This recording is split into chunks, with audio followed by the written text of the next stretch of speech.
How I discipline myself to become rich. If you've been following this channel for a reasonable period, you might have heard me saying you have to give up something to get something.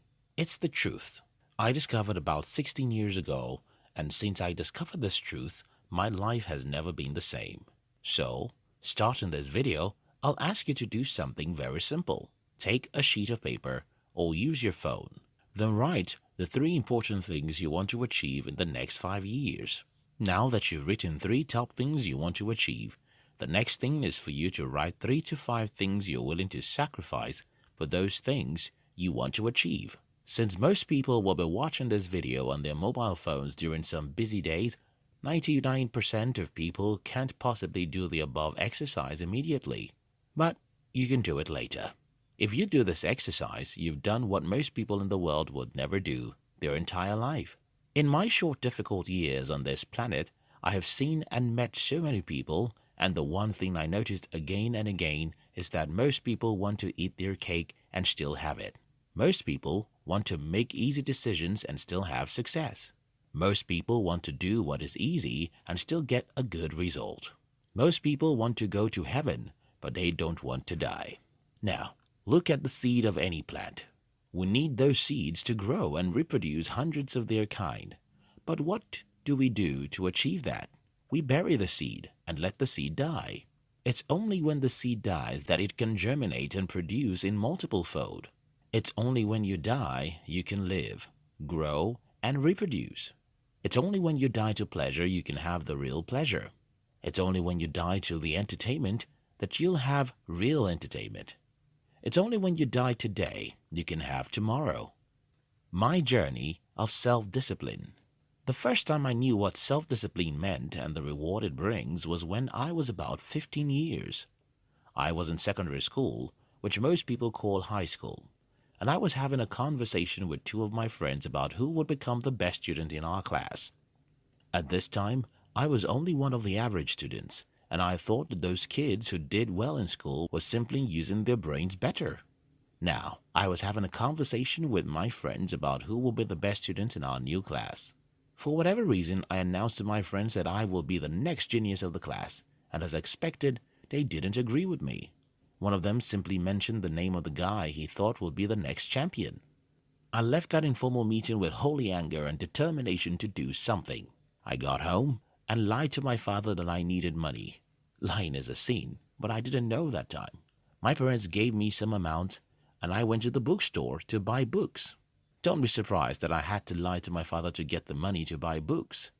He was a stingy man. I bought books on all of the most important subjects in my class, and I started waking up an hour or 2 before school to read. One day I woke up to read economics text and got to school. Then our economics teacher came into class to teach us a new chapter. Who can define the opportunity cost? She asked. After a moment of silence, I rose and defined the opportunity cost, which happened to be the very chapter I miraculously read a few hours ago.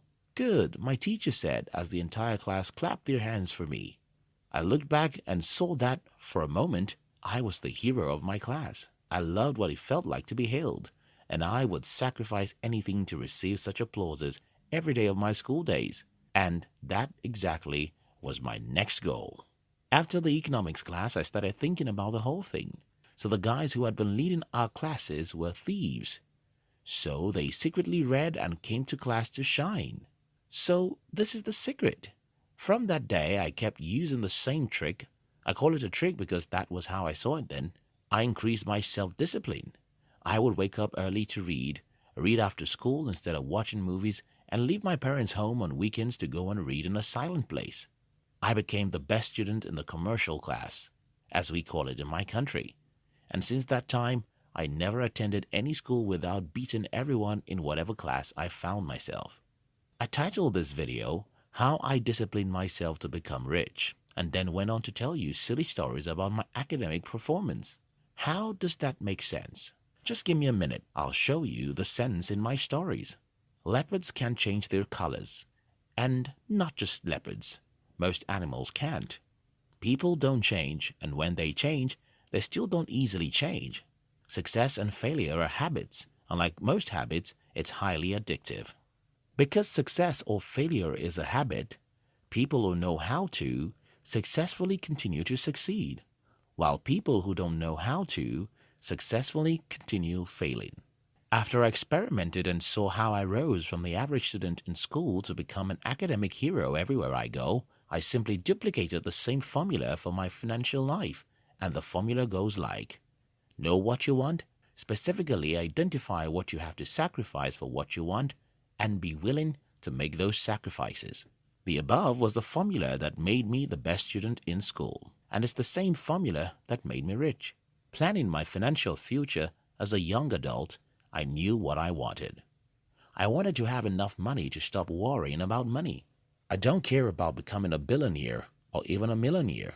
I just wanted to have a large enough cash flow to make me live a very comfortable life while doing what I truly love doing. After I identified what I wanted, then I chose my battles.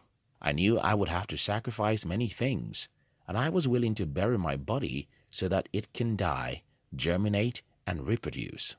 Starting in business, I gave myself a decade to make mistakes and fail. This sounds crazy, and I often doubt if I was the one who had such a mindset.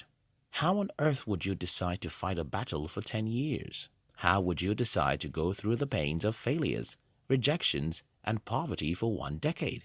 I don't know, but that was my decision. I decided to read every book I could find, take every difficult decision and action I could, and discipline myself as much as I can. Most people think that they are weak and can't do difficult things, but that's not true. The reason why you think you can't do difficult things is that you lack the motivation to do difficult things. Yes, the difference between a soldier and a civilian is the motivation. The difference between those who take tough decisions and discipline themselves and those who are fearful is motivation. And that's why we created our new channel to motivate and challenge people like you. We call this Hunt TV, and the mission is to inspire you to hunt your dream the way a lion hunts its prey. Look at the description box to see the link to where you can join the Hunt TV for free. If there's any single message in this video, here is it. To achieve something you've never achieved, you have to become someone you have never become, and do something you have never done, and sacrifice something you've never sacrificed before.